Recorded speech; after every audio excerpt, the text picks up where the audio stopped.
ناظرین اکرام السلام علیکم، آپ کا ہمارے چینل ٹی ایس انڈیا میں استقبال ہے۔ دو تین اپڈیٹ سے آپ کو بتاتے چلیں۔ چیف منسٹر تلنگانہ کا دورہ امریکہ جاری ہے، جس میں انہوں نے مزید ایک کمپنی سوئچ بایو کے عہدیداروں سے آج میٹنگ کی، جس میں کمپنی نے 1000 کروڑ کی سرمایہ کاری کرنے کا اعلان کیا۔ کمپنی نے چیف منسٹر سے ملاقات کے دوران یہ اعلان کیا اور کہا کہ پہلے مرحلے میں 1000 کروڑ کی سرمایہ کاری کی جائے گی، جس سے تقریباً تلنگانہ میں 250 افراد کے لیے نئے روزگار کھلیں گے۔ ایک اور خبر یہ ہے کہ چیف منسٹر اور ان کے ساتھی وفد نے ٹرائجن ٹیکنالوجیز کمپنی کو تلنگانہ میں سرمایہ کاری کے لیے دعوت دی، جس پر کمپنی نے کہا کہ وہ بہت جلد اپنا ایک سینٹر حیدرآباد میں قائم کرے گی۔ ساتھ ہی ساتھ کمپنی کے عہدیداروں نے کہا کہ آنے والے 3 سالوں میں کمپنی تلنگانہ میں 1000 افراد کو روزگار فراہم کرے گی، جبکہ کمپنی نے اس بات کا انکشاف بھی کیا کہ اس کے 100 افراد حیدرآباد میں اپنا کام پہلے سے ہی کر رہے ہیں اور پورے ہندوستان میں تقریباً 1000 افراد کمپنی سے جڑے ہوئے ہیں۔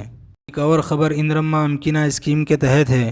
تلنگانہ کے وزیر سول سپلائز نے کہا کہ کانگریس آنے والے 5 سالوں کے دوران اندرما امکنہ اسکیم کے تحت تمام مستحق لوگوں کو مکانات فراہم کرے گی، جبکہ وزیر موصوف نے سابق حکومت پر تنقید کرتے ہوئے کہا کہ پچھلی حکومت نے شعبہ امکنہ کو مکمل طور پر نظر انداز کر دیا تھا، عوام کو ڈبل بیڈ رومز دینے کا وعدہ کر کے دھوکہ دیا گیا۔ وزیر سول سپلائز نے مزید کہا کہ سابق حکومت نے اس شعبے کو مکمل طور پر نظر انداز کر دیا تھا، لیکن اب ان کے رکے ہوئے کاموں کو تیزی کے ساتھ مکمل کیا جائے گا۔ ناظرین، آپ کو بتاتے چلیں کہ یہ اسکیم سے قبائلی، اقلیتی، پسماندہ طبقات استفادہ کر سکتے ہیں۔ وزیر موصوف نے بتایا کہ ہر اسمبلی حلقے میں 3500 مکانات کی تعمیر کا منصوبہ ہے۔ اس طرح تقریباً 4.5 لاکھ مکانات تعمیر کیے جائیں گے۔ اس سال اس مقصد کے لیے 7740 کروڑ روپے منظور کیے گئے، جبکہ اس اسکیم کے تحت جملہ 22,000 کروڑ روپے کا بجٹ ہے۔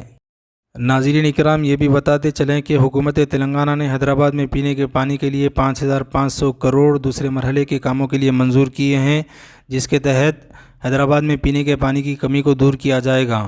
ساتھ ہی ساتھ موسیٰ ندی میں بھی صاف پانی چھوڑا جائے گا، جبکہ ہمایت ساگر کے احیاء کی حکمت عملی بھی بنائی جائے گی۔ انشاءاللہ مزید اپڈیٹ کے ساتھ آپ سے ملاقات ہوتی رہے گی۔ آپ سے گزارش ہے چینل کو سبسکرائب کریں۔ اللہ حافظ۔